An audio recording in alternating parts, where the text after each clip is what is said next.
Ici, nous présentons un changement de base pour les matrices, dans le cas particulier des endomorphismes.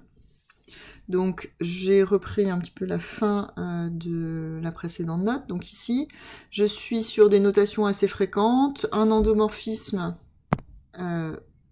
de E dans F, avec A qui serait la matrice de F dans un premier jeu de base B et B', B qui serait la matrice de F dans un deuxième jeu de base B' et C', un vecteur U qui aurait pour composante dans la première base au départ E, X, matrice colonne, dans une deuxième base toujours au départ X', et son image Y dans la première base, Y' dans la deuxième base, et deux matrices de passage, une dans E, au départ, P, de B à B', et une dans F, de C à C'.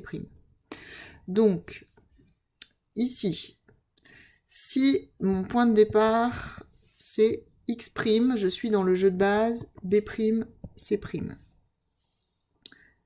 Pour obtenir l'image, je vais multiplier à gauche par B.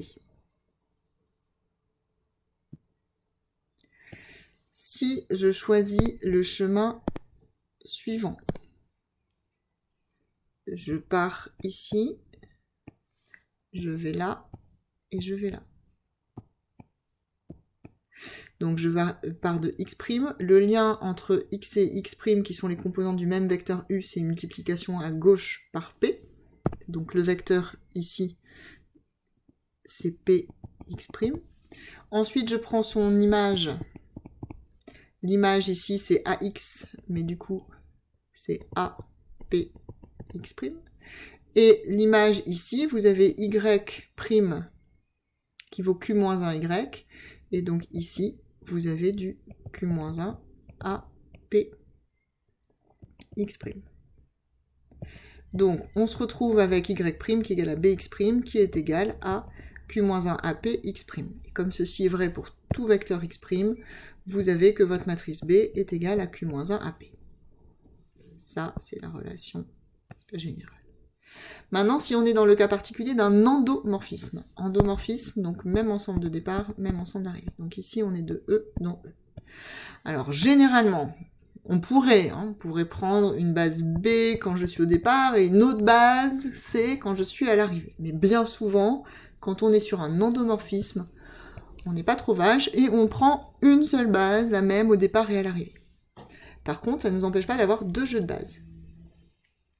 Donc, base B, base B, base B', base B'. Ici, vous passez des composantes dans la base B vers la base B', ici de B vers B' aussi. Donc, si vous partez de votre vecteur X', ici, que vous suivez le chemin là, vous allez avoir X égale Px'. Ensuite, Y qui est égal à AX, qui est donc égal à APX'. Ici, vous redescendez par là, vous multipliez à gauche par Q-1, et vous allez avoir, sauf que la matrice, c'est les mêmes bases à droite ici que là, donc c'est encore la matrice P, et ici, vous allez avoir du P-1 à Px'. Donc vous avez Bx' qui est égal à P-1 à Px', ceci pour tout vecteur colonne X', ce qui vous donne B égale P-1 à P.